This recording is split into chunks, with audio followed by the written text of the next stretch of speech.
Selamat kembali ke channel kita dan video kita pada malam ini. Kita nak sambung dengan topik fokus yang kedua, masih dalam tingkatan 4, menggunakan modul Jom Nak Lulus Sejarah. Baik, tanpa melengahkan masa, jom kita mulakan. Okey, hari ini kita akan bincang tentang topik keempat di sini, iaitu peranan pemerintah dan rakyat. Nota tentang pemerintah dan rakyat ada di muka surat 5 dan 6 dalam modul anda. Jadi kita rujuk kepada muka surat 5 dahulu. Terdapat dua soalan di sini. Kita akan mulakan dengan soalan kedua. Okey. Kerana untuk memahami peranan pemerintah dan rakyat, kita harus faham dahulu dalam masyarakat Kesultanan Melayu Melaka terdapat dua golongan, iaitu golongan pemerintah dan golongan diperintah. Okay, siapakah itu golongan pemerintah? Golongan pemerintah terdapat 4. Yang pertama ialah Sultan. Okay. Dengan nama pemerintah, murid-murid harus faham pemerintah ni orang yang memerintah, orang yang menjadi ketua dalam sesebuah kerajaan. Jadi, pemerintah dalam Kesultanan Melayu Melaka tentulah adalah raja, iaitu Sultan Melaka. Sultan Melaka dibantu dalam pemerintahannya oleh pembesar. Maka pembesar adalah juga sebahagian daripada golongan pemerintah. Selain itu, kerabat raja atau kerabat diraja, iaitu keluarga raja, dan ulama itu golongan agama. Okay. Baik. Seterusnya, golongan yang kedua ialah golongan diperintah. Golongan diperintah ni orang yang diperintah, orang yang perlu mengikut pemerintahan, mengikut arahan yang diberikan oleh pemerintah. Dan golongan diperintah di sini terdiri daripada dua kategori. Kategori pertama tiada dalam nota anda, jadi sila tambahkan di tepi, iaitu rakyat. Okay. Seperti kita semua adalah golongan diperintah di bawah kategori rakyat. Rakyat dalam Kesultanan Melayu Melaka terdiri daripada 4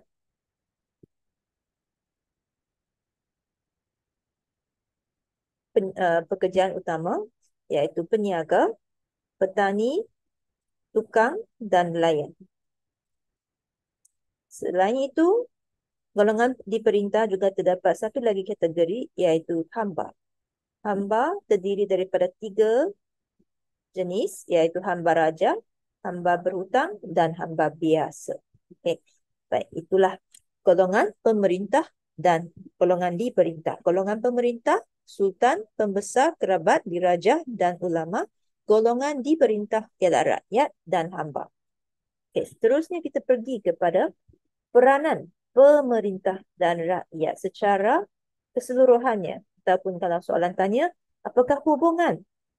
Okay, apakah hubungan pemerintah dan rakyat? Murid-murid juga boleh merujuk kepada isi-isi di sini. Okay. Jadi, hubungan ataupun peranan pemerintah dan rakyat dalam Kesultanan Melayu Melaka, hubung kait antara mereka ialah selaras dengan konsep wa'adat. Maksudnya adalah mengikut wa'adat. Wa'adat, apakah itu wa'adat? Wa'adat ialah perjanjian. Okay. Maksudnya, hubungan antara pemerintah tadi raja dengan rakyatnya ialah melalui perjanjian. Okay. Perjanjian ini adalah datang daripada suatu cerita dalam sejarah Melayu, okay, iaitu cerita antara Demang Lebah Daun seorang dengan Sang Sapurba, satu lagi watak dalam cerita tersebut. Okay. Jadi, wa'adat ini adalah perjanjian yang dilakukan oleh Demang Lebah Daun. Okay. Demang Lebah Daun ini ialah wakil kepada golongan diperintah, iaitu rakyat, dan juga Sang Sapurba. Sang Sapurba mewakili golongan pemerintah, iaitu sultan. Okay. Jadi antara dua watak ini berlaku satu perjanjian yang mengikat dua-dua golongan ini. Okay. Secara umumnya, apakah hubungan mereka dalam perjanjian ini? Perjanjian ini menetapkan bahawa rakyat adalah bernaung di bawah pentadbiran sultan. Maksudnya rakyat adalah dilindungi dan mengikuti, mematuhi arahan pentadbiran sultan. Okey, baik. Yang itu adalah peranan rakyat bernaung di bawah pentadbiran sultan dan juga pembesar.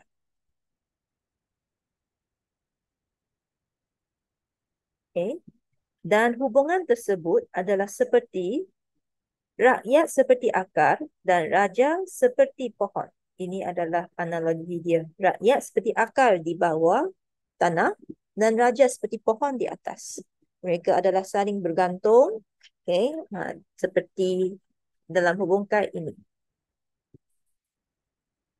Rakyat tidak boleh menderhaka kepada raja. Okay, sekiranya rakyat menderhaka kepada raja, tulah ataupun kecelakaan akan menimpa mereka. Okay, kerana mereka melanggar larangan ataupun titah raja. Okay. Jadi dalam cerita dia, kalau kita rujuk kepada buku teks, okay, ada sebuah cerita di bawah sini yang ceritakan bahawa uh, kesetiaan, okay, rakyat kepada raja sangat penting. Sekiranya tidak, akan ditimpa tulah. Ataupun kecelakaan perkara yang tak baik akan berlaku. Baik. Seterusnya kita pergi kepada peranan pemerintah, iaitu peranan sultan. Peranan sultan, apakah peranan sultan? Peranan bermaksud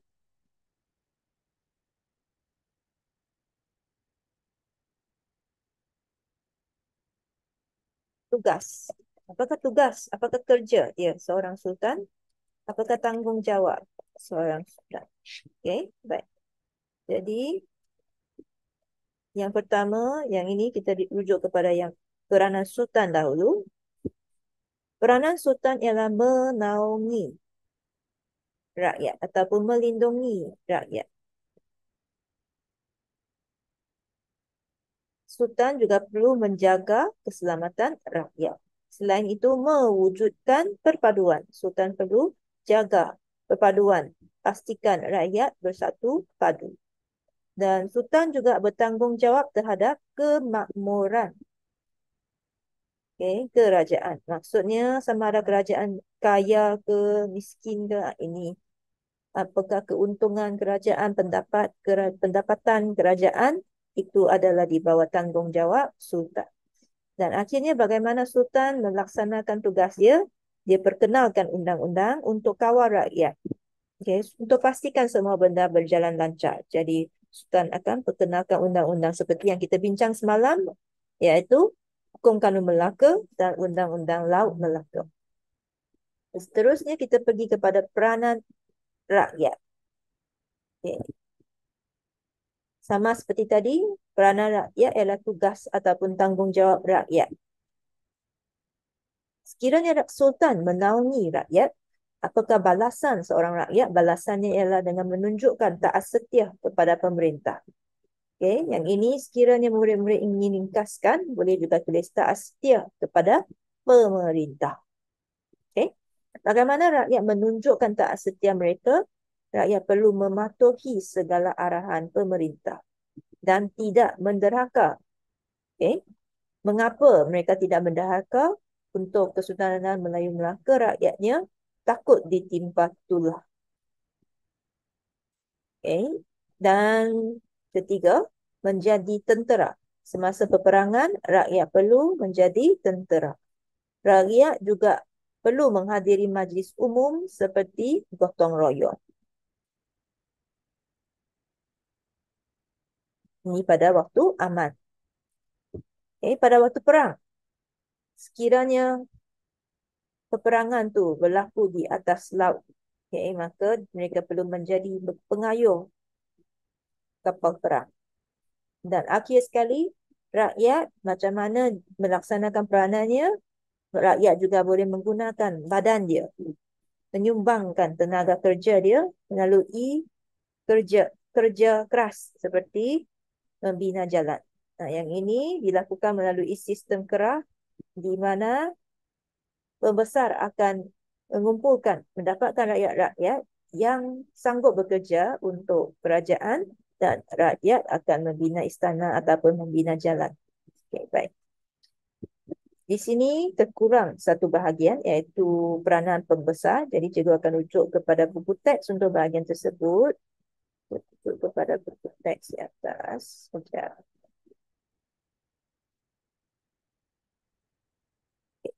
Jadi dalam buku teks ada peranan pembesar di sini. Okay, peranan pembesar. Jadi pembesar ini membantu sultan dalam memerintah. Bagaimana dia membantu? Biasanya sultan akan memberikan sesebuah kawasan kepada pembesar yang dipanggil sebagai kawasan pegangan. Dia dianugerahkan kepada pembesar dan pembesar dia perlu memelihara keamanan. Nah, dia perlu jaga keamanan di kawasan tersebut dan juga kebajikan rakyat, sama ada rakyat hidup dengan sejahtera, hidup dengan baik di sana, adakah keperluan mereka dipenuhi. Dan seterusnya, pembesar juga menjadi perantara antara sultan dan rakyat.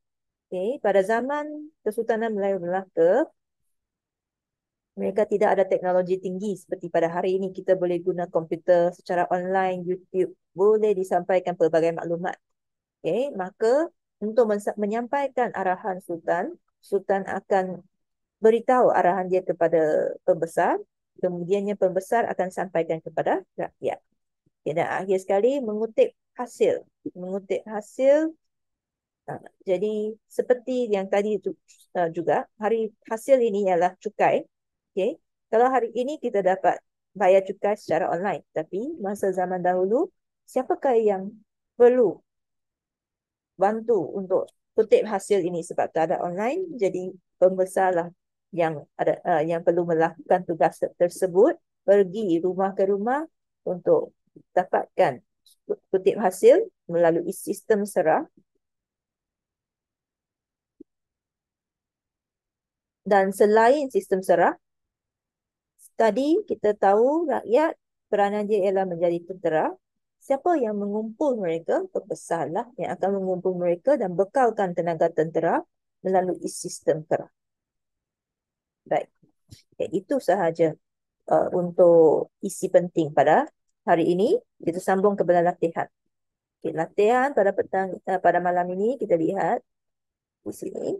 Okay. Aku cuba zoom besar sedikit lah untuk semua boleh nampak dengan senang. Okay.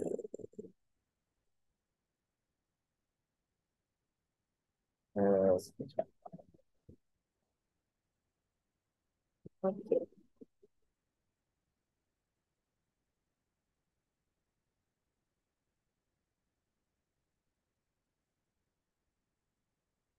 Okay, soalan yang pertama. Nyatakan mereka yang termasuk dalam golongan pemerintah pada zaman Kesultanan Melayu Melaka. Okay, siapakah mereka golongan pemerintah? Soalan ini fokus dia golongan pemerintah. Okay, jadi seperti biasa kita mulakan ayat dengan menyalin pangkal ayat soalan. Ingat, ini sangat penting. Ramai lagi yang terlupa semasa peperiksaan percubaan yang lalu. Harap pada peperiksaan akan datang yang terakhir kalinya iaitu SPM kamu janganlah lupa lagi. Okay, perkara ini sangat penting. Mereka yang termasuk dalam golongan pemerintah pada zaman Kesultanan Melayu Melaka ialah di mana yang kita dah bincang tadi ada dua kategori, dua golongan, ada empat uh, kumpulan yang termasuk. Yang pertama ialah sultan, yang kedua pembesar. Okay. Dua lagi yang termasuk juga dalam golongan ini ialah siapa? Ialah kerabat diraja dan juga ulama. Okay. Jadi kita sambung kepada soalan B. Jelaskan peranan golongan berikut pada zaman Kesultanan Melayu Melaka. Ini pun senang sangat soalan dia. Peranan sultan. Jadi peranan sultan ialah apa peranan sultan? Menaungi rakyat dapat. Dan apa lagi peranan sultan? Peranan sultan ialah mewujudkan perpaduan. Senang. 2 markah. Kita sambung. Peranan rakyat. Apakah peranan rakyat? Peranan rakyat ialah taat setia kepada pemerintah. Dan menjadi apa? Semasa perang, dia perlu menjadi tentera. Habis. 2 lagi markah. Okay, dan akhir sekali. Mengapakah hubungan baik antara pemerintah dan rakyat perlu dipertahankan? Okay, soalan ini soalan kebat. Hubungan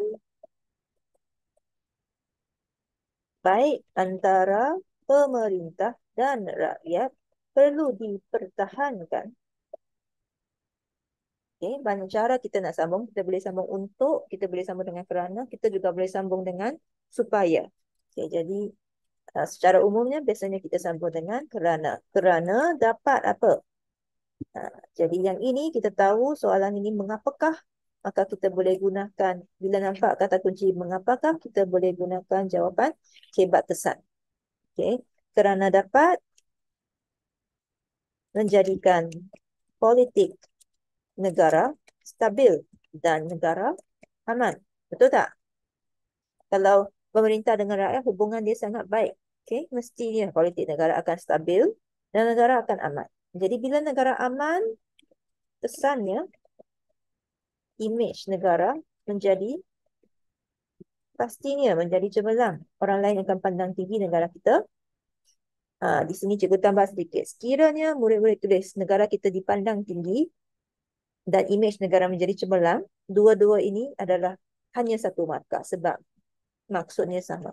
Okay? Jadi pilihlah salah satu. Imej negara menjadi cemerlang dan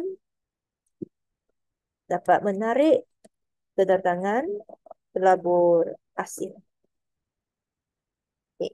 Sekiranya soalan ini 4 markah, jangan hanya tulis 4 isi. Tambah sahajalah apa isi yang anda ingat, anda tahu. Okay, jangan kedekut. Okay. Jadi yang ini kita tulis sahaja apa yang kita tahu. Okay. Seterusnya, jadi di sini cikgu sambung lagi. Seterusnya, ekonomi negara akan menjadi maju dan rakyat akan hidup dengan sejahtera. Contohnya. Okay. Sekiranya boleh ingat 8 isi kebat, tulislah semua. Okay. Jangan bazirkan, jangan sia-siakan peluang kita untuk dapat markah dalam setiap satu soalan. Okay, baik. Jadi itu sahaja untuk malam ini. Sekian, terima kasih.